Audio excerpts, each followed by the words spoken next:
అందరికీ నమస్కారం అండి.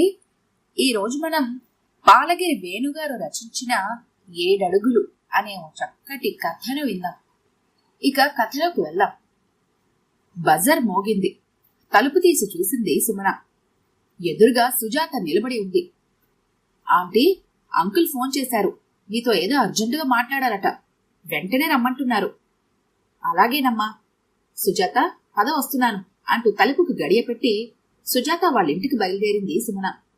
సుజాత ఇంటిగల వాళ్ళ అమ్మాయి. ఆ ఫోన్ కూడా వాళ్ళదే. శ్రీవారు ఎప్పుడూ ఫోన్ చేయరు, ఎంత అవసరమున్నా సరే. అన్ని విషయాల్లోనూ అంతే. ఫోన్ అందుకొని హలో అంది సుమన. హలో సుమన, ఈ రాత్రి ఫస్ట్ షోకు టికెట్లు రిజర్వ్ చేయించాను. సాయంకాలం 5కే వచ్చేస్తాను. పిల్లలు నీవు రెడీగా ఉండాలి. మరి ఉంటాను అంటూ ఫోన్ పెట్టేశాడు రామ్మూర్తి. సుమన ఫోన్ పట్టుకుని వింటుందే కాని ఏ సినిమావో విశేషమేమిటో అడగలేకపోయింది. అలాగే అని కూడా అనలేకపోయింది. శ్రీవారితో ఫోన్లో మాట్లాడటం అదో వింతలా తనకి అనిపించింది సుమనకు. సుజాతకు థ్యాంక్స్ చెప్పి తన ఇల్లు చేరుకుంది సుమన. రామ్మూర్తి జీవితం బడ్జెట్ ప్రకారం నడుస్తుంది. ప్రతి పైసా కూడా లెక్క పెట్టి ఖర్చు పెడతాడు. ఆడంబరాలకు పోడు. ముందు చూపు గల మనిషి. పిల్లల పోరు పడలేక 2-3 నెలలకు ఒకసారి సినిమాకు తీసుకెళ్లే శ్రీవారు ఈ రోజు తనంతకు తనే ఫోన్ చేసి సినిమాకు తీసుకెళ్తానంటే అదోలా ఆశ్చర్యపోయింది సుమన. విషయమేమిటో అర్థం కాలేదు. టైం చూసింది. 4 గంటలు. ఓ గంటలో దిగుతారు శ్రీవారు. ఉదయమంతా ఎండలో ఆడి అలసి భోజనాలు చేసి పడుకున్న ఇద్దరి పిల్లల్ని లేపి స్నానాలు చేయించి మంచి బట్టలు వేసింది. తను కూడా తయారైంది. శ్రీవారి కోసం కాఫీ తయారు చేసి ఫ్లాస్క్ లో ఉంచింది. సినిమా అంటే పిల్లలు ఎంతో హుషారుగా ఉన్నారు. హుషారులో అల్లర్లు ఎక్కువైతే సుమన ఇద్దరు పిల్లల వీపుల మీద 2 బడ్డన్లతో సరిపుచ్చింది. ఇంటి ముందు ఆటో ఆగింది. బంధువులు స్నేహితులెవరో వచ్చినట్లుంది. చచ్చాంపో, హుషారు ఉష్కాకి. అమ్మా, నాన్నారు ఆటోలో వచ్చారు అంటూ పెద్దబ్బాయి లోనికి పరిగెత్తి వార్త చెప్పేసి మళ్లీ ఆటో వైపు పరిగెత్తాడు. బయటికి తొంగి చూశాను. చిన్నమ్మాయి ఎప్పుడో ఆటోలో కూర్చొని ఆటో అబ్బాయితో ఏదో మాట్లాడేస్తుంది. అంతా తయారయ్యారుగా, పదండి, టైం అవుతోంది. 2 నిమిషాల్లో బట్టలు మార్చుకుంటాను అంటూ రామ్మూర్తి బాత్రూమ్ వైపు పరిగిలాంటి నడకతో నడిచాడు. ఎంతో ఆశ్చర్యపడుతోంది సుమన. శ్రీవారు ఆటోలో రావడమేమిటి? దూరమైనా దగ్గరైనా ఏ సిటీ బస్సులో వెళ్లి రావాల్సిందే తప్ప ఆటో ఎక్కడం తనకు గుర్తులేదాయే. ఆ హుషారేమిటో శ్రీవారు తప్పక చెప్తారు, ఇప్పుడు కాకపోయినా. బాత్రూంలోంచి కూని రాగాలు ఆగిపోయి 2 నిమిషాల్లో రామ్మూర్తి బట్టలు మార్చుకొని రెడీ అయ్యాడు.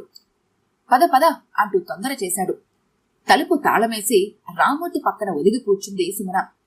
ఆటో స్టార్ట్ అయ్యాక గాని శ్రీవారి కోసం ఫ్లాస్క్ లో ఉంచిన కాఫీ గుర్తుకు రాలేదు. ఛ అని అనుకుంది సుమన.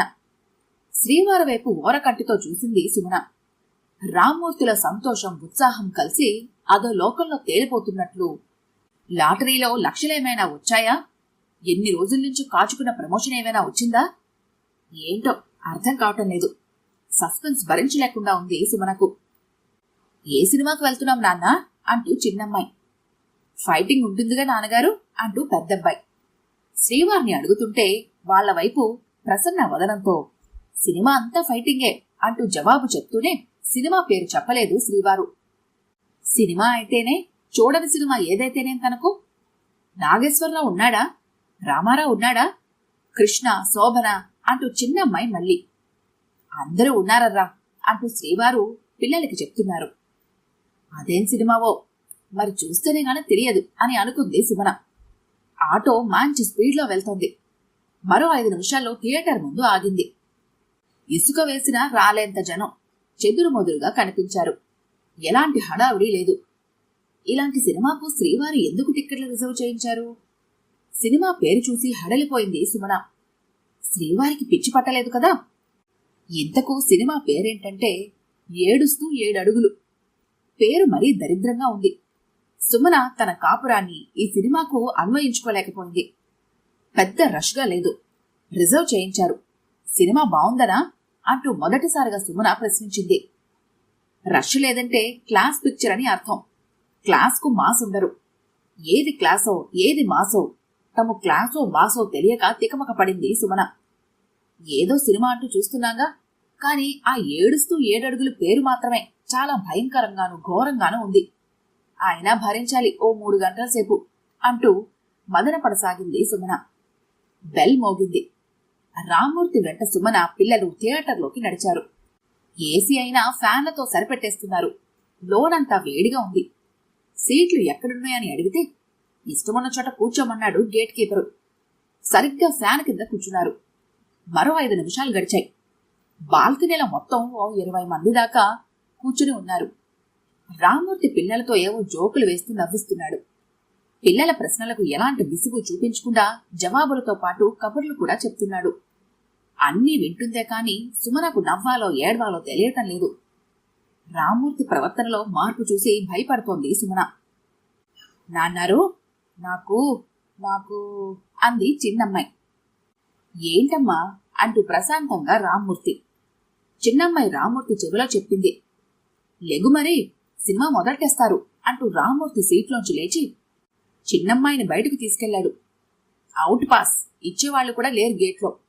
రామ్మూర్తి సహనానికి జోహార్లు. రామ్మూర్తి అటు వెళ్లాడో లేదో స్ట్రైట్ గా పిక్చర్ మొదలెట్టేశారు. బ్లాక్ అండ్ వైట్ పిక్చర్ అది. ఏ 10 ఏళ్ల క్రితం తీసిన పిక్చర్లా ఉంది. నటీనటుల్లో ఓ 2 మాత్రమే గుర్తున్నారు. రామ్మూర్తి చిన్నమ్మాయిని తీసుకుని హడావిడిగా వచ్చి సీట్లో కూలబడ్డాడు. సినిమా మొదలెట్టింది ఇప్పుడేనా? అవును, టైటిల్స్ అయిపోయాయి. అరెరే, సినిమా నడుస్తోంది. కథ బావున్నట్లుంది కానీ ఫక్తు నాటకంలా ఉంది. పిక్చర్ బోర్ కొట్టేస్తోంది. చిన్నమ్మాయి ఏవేవో అడుగుతోంది. శ్రీవారు అవేవో చెప్తున్నారు. పెద్దబ్బాయి పిక్చర్లో లీనమైపోయాడు. సుమనకు తలనొప్పి. అయినా భరించక తప్పదు. ఇంటర్వెల్ వదిలారు. థియేటర్ క్యాంటీన్ వైపు సుమన పిల్లల్ని తీసుకెళ్లాడు రామ్మూర్తి. తనకు కాఫీ, సుమనకు పిల్లలకు కూల్ డ్రింక్స్ తీసుకొచ్చాడు. సుమ, పిక్చర్ అవుతూనే హోటల్లో భోజనం చేసి వెళ్దాం, ఏమంటావ్? అలాగే అంది సుమన. ఊసురోమంటూ ఇల్లు చేరుకున్నాక వంట పని తప్పినందుకు ఎంతో హాయి. కూల్ డ్రింక్స్ తాగుతూ పిల్లల కేరింతలు కొడుతున్నారు. రామ్మూర్తి అదో ఉద్వేగంతో సుమన వైపు ప్రేమగా చూశాడు. సుమన మరింత భయపడింది శ్రీవారి చేష్టలకు. ఏదైనా గాలి సోకలేదు కదా? లేకపోతే కూల్ డ్రింక్స్, హోటల్లో భోజనం. సన్నగా వణుకుతూ రామ్మూర్తి వైపు అలా చూస్తూ నిలబడింది సుమన. ఈ పిక్చర్లో ఇంటర్వెల్ వరకు ఏ సీను చూసి శ్రీవారు సంతోషపడ్డారో మరి. అందరూ థియేటర్లోనికి జారుకున్నారు. రామ్మూర్తి ఎంతో ఉత్సాహంతో సినిమాలో నిమగ్నం అయ్యాడు. చిన్నమ్మాయి నిద్రతో గవాళ్లను తలం చేసింది. పెద్దోడు కూడా అదే స్థితిలో ఉన్నట్లున్నాడు. ఉన్నట్లుండి పిల్లలిద్దరిని రామ్మూర్తి నిద్రలేపి సినిమా చూడండని హుషారు చేశాడు. పిల్లలిద్దరూ మేల్కొన్నారు. రామ్మూర్తి మెల్లగా తన కుడి అరచేత్తో సుమన ఎడమ అరచేయిని మృదువుగా నొక్కాడు. 10 నిమిషాలు గడిచింది. ఒక్కసారిగా సుమన అరచేతిని వదిలేశాడు. మనిషిలో ఉన్నట్టుండి అదో రకమైన ఆవేశం, నిరుత్సాహం. పిల్లలు ఏదో ప్రశ్నిస్తే కసురుకున్నాడు. సుమన మరింత కంగారు పడింది. రామ్మూర్తి కణతల్ని నొక్కుంటూ కళ్ళు మూసుకున్నాడు. తలనొప్పిగా ఉందా అంది సుమన. ఏ, వెంట అమృతాంజనం తెచ్చావా అన్నాడు రామ్మూర్తి కరుగ్గా. సుమన మాట్లాడలేదు. పిల్లలు నోరు మూసుకొని సినిమా చూస్తున్నారు. శ్రీవారి మానసిక పరిస్థితిని అంచనా వేయలేకపోయింది సుమన. ఇంకో గంట అయ్యాక గాని సినిమా అయిపోలేదు. థియేటర్లోంచి బయటపడ్డారు. చెత్త బోరు సినిమా నాన్నగారు అంటూ పెద్దబ్బాయి. నాగేశ్వరరావు లేడు, రామారావు లేడు. నాన్నారు మనల్ని ఫూల్స్ చేశారు అంటూ చిన్నమ్మాయి కామెంట్స్ చేసేసరికి రామ్మూర్తి కోపంతో ఊగిపోయి నోరు మూసుకోండి అంటూ కేకలేశాడు. పిల్లలు భయంతో సుమన వైపు వచ్చి చేరారు. ఆటో స్టాండ్ దాటి ఫర్లాంగ్ దూరంలోనున్న బస్టాండ్ వైపు రామ్మూర్తి వెనక నడుస్తున్న సుమనలో సహనం నశించింది. భోజనం హోటల్లో అన్నారిందాక అంది మెల్లగా సుమన. అదొక్కటే తక్కువైంది మనకు. పదండి పదండి, లేట్ అయితే బస్సులు కూడా దొరకవు అంటూ విసురుగా నడుస్తున్నాడు రామ్మూర్తి. సుమనకు ఏడుపొక్కటే తక్కువైంది.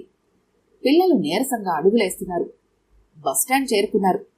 అరగంట దాటినా బస్సులు రాలేదు. ఆటోలో వెళ్దాం నాన్నారు అని అనబోయిన పెద్దబ్బాయి రామ్మూర్తి ముఖం చూసి నోరు మూసుకున్నాడు. ఆటో వాళ్లు ఏగల్లా ముసురుతున్నారు.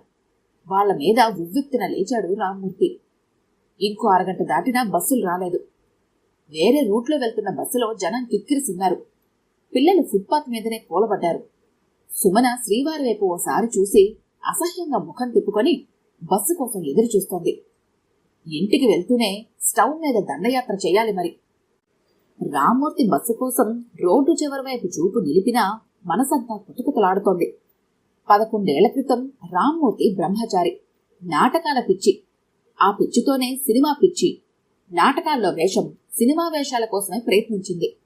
సినిమాల్లో నటించి ముందు డబ్బు, తర్వాత ఖ్యాతి సంపాదించాలని రామ్మూర్తి పట్టుదల. అలాంటప్పుడు సినీ ఫీల్డ్లో అసిస్టెంట్ డైరెక్టర్గా ఉండే ఓ దూరపు బంధువు తగిలాడు. తగలడమే కాకుండా చిన్న వల విసిరాడు.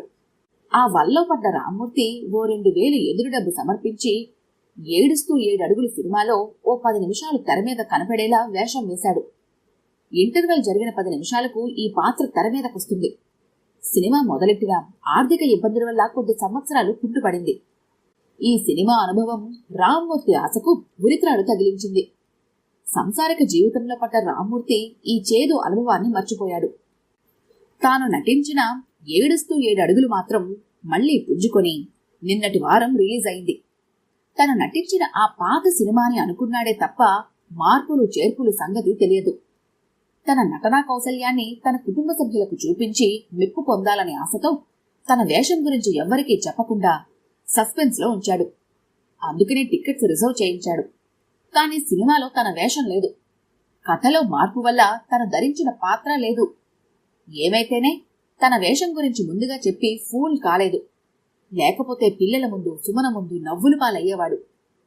కాని అప్పటి ఆ 2000తో పాటు వడ్డీలా ఇప్పుడు ఖర్చు పెట్టిన సినిమా టికెట్లు, ఆటో ఛార్జీలు, కూల్ డ్రింక్స్ ఖర్చు మాత్రమే ఎక్కువ బాధ పెడుతోంది రామ్మూర్తిని. రామ్మూర్తి డబ్బు మనిషి మరి.